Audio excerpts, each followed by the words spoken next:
Do you have some sort of ritual getting ready for these stunts or anything like that? I do. I count 1, 2, 3, go. This is the clip from Steve-O that changed my life.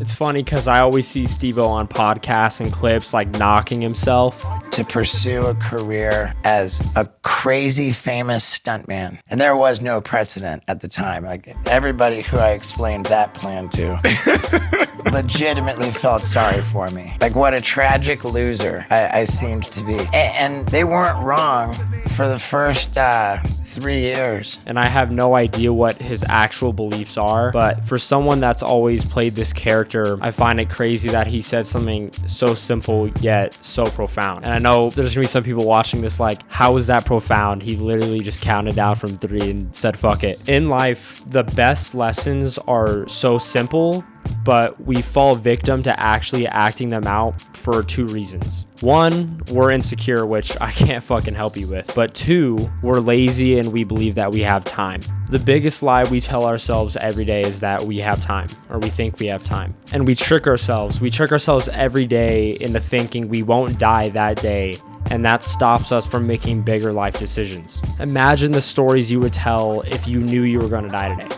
What story would you tell somebody else if you were going to die today? What would you do today if you knew you were going to die today? Most people never pick up the phone and call. Most people never ask. And that's what separates sometimes the people that do things from the people that just dream about them. You gotta act.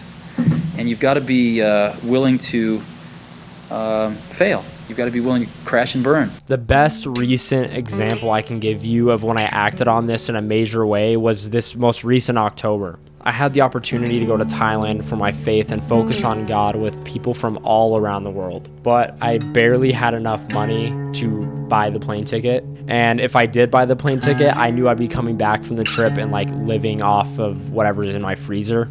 And because of that, I kept telling myself I would go next year so I can go when I'm more comfortable, when I have enough funds saved up, when I don't have to worry about money when I'm back. This is the wrong way to live your life. This is the worst way to live your life. You don't even know if you'll be alive tomorrow, let alone another year. You do not know if you'll be alive tomorrow. On the way to dinner, one of the next few nights, I made the choice to go. I kept having 2 voices, the devil and the angel on my shoulders, and one of them was telling me I'll regret it if I die.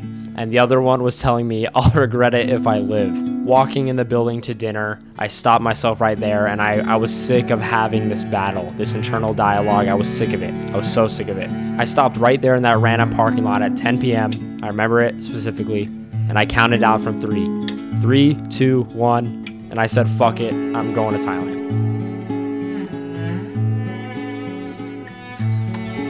This is dope as shit, what the hell? Yeah. This is a villain saga. Yeah, the fisheye makes it awesome, man. It's like a Windows wallpaper. Yeah. This is Jai and Itai. Yo. We met each other at lunch. Our friendship sparked randomly.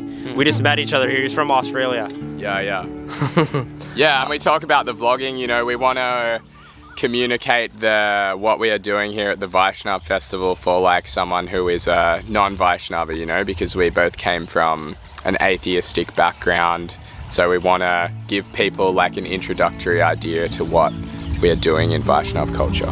Which ended up being the best 2 weeks of my entire life. I met so many new people from all around the world. I met people from Ukraine, Russia, Australia. I met so many new people, and one of them I consider which to be one of my best friends.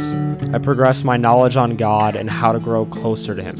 And finally, for once, I felt like I was progressing towards something after this life. That's the quote from Steve-O that changed my life forever.